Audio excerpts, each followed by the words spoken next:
अकबर और बीरबल की शिक्षा से परिपूर्ण कहानी सबसे बड़ा मनहूस कौन। एक बार की बात है, राजा अकबर अपने बिस्तर पर लेटकर विश्राम कर रहे थे कि तभी उनको प्यास लगी। बिस्तर पर लेटे लेटे ही उन्होंने पानी लाने का आदेश दिया। ठीक उसी वक्त उनके कमरे के सामने से एक कूड़ा साफ करने वाला सेवक गुजर रहा था। उसने महाराज की आवाज़ सुनी और देखा कि उनके कमरे में कोई सेवक नहीं है जो उन्हें पानी दे। उसे लगा कि क्यों ना मैं ही महाराज को पानी दे देता हूँ, महाराज प्यासे हैं। ये सोचकर वो पानी से भरा ग्लास लेकर महाराज के कमरे में गया। महाराज एक कूड़ा साफ करने वाले के हाथों में पानी का ग्लास देखकर बहुत ही हैरान हुए, लेकिन उन्हें प्यास बहुत तेज़ लग रही थी। बिना कुछ ज़्यादा सोचे विचारे उसके हाथ से पानी लेकर वो पी लिए। पानी पीने के कुछ ही देर के बाद से महाराज की तबीयत खराब होने लगी। जैसे जैसे दिन ढलता गया तबीयत खराब होती गई। राजवैद्य को बुलाया गया। राजवैद्य आए, उनको दवाइयाँ दी गई, लेकिन महाराज की हालात में सुधार नहीं हो रहा था। बड़े बड़े हकीमों को भी बुलाया गया, लेकिन महाराज की तबीयत बिगड़ती ही जा रही थी। तब राजवैद्य ने महाराज को राज ज्योतिषी को बुलाने का सलाह दिया।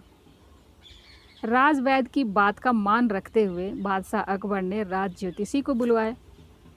राज ज्योतिषी आए तो उन्होंने कहा कि महाराज, आपके ऊपर किसी मनहूस का साया पड़ गया है।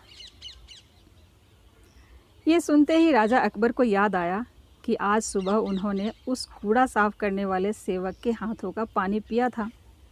उसके बाद से ही उनकी तबीयत खराब हो गई। वही मनहूस है। उन्होंने तुरंत ही उस सेवक के लिए मौत का फरमान जारी कर दिया। राजा के सिपाहियों ने उस सेवक को पकड़कर जेल में बंद कर दिया।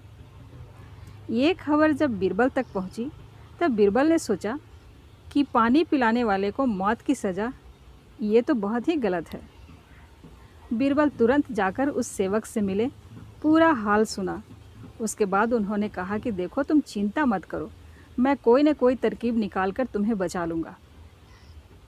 उसके बाद बीरबल महाराज के पास गए, महाराज की खैरियत पूछी।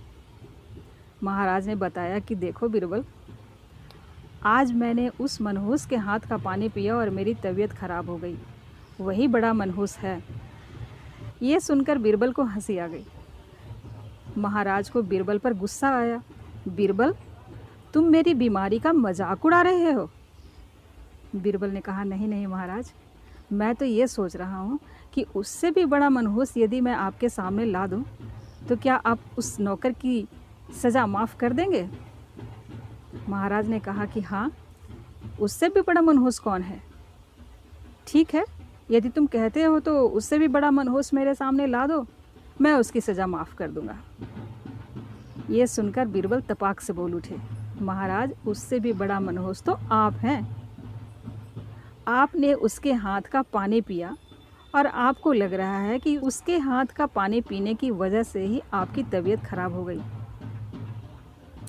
उस नौकर की तो सोचिए ज़रा, उसने आपकी खिदमत की, आपको पानी पिलाया और उसकी पूरी ज़िंदगी बर्बाद हो गई। थोड़ी देर में उसको मौत की सज़ा मिल जाएगी। अब आप ही बताइए कि तबीयत का ख़राब होना ज़्यादा मनहूसियत है या मौत की सज़ा पाना। महाराज, अब क्या आप अपने आप को सज़ा देंगे। नहीं नहीं महाराज, ऐसा मत कीजिए। आप हम सब के बादशाह हैं। हम सब के लिए आप जान से ज़्यादा प्यारे हैं। बीरबल की बुद्धिमानी वाली बात सुनकर महाराज गदगद हो गए और उस सेवक को तुरंत रिहा करने का आदेश दे दिया और बीरबल को गले लगा लिए। कहा कि बीरबल, आज तुमने बहुत बड़ा अन्याय करने से मुझे बचा लिया। तो ये थी कहानी सबसे बड़ा मनहूस कौन। मुझे उम्मीद है कहानी आपको पसंद आई। हम फिर मिलते हैं अगले वीडियो में एक नई कहानी के साथ। आप अपना ख्याल रखिए, खुश रहिए और खुशियाँ बांटते रहिए। अपने व्यक्तित्व का विकास ऐसे कीजिए कि लोग आपके सानिध्य में खुशी महसूस करें। आपने कहानी पूरा सुना, आपका बहुत बहुत धन्यवाद।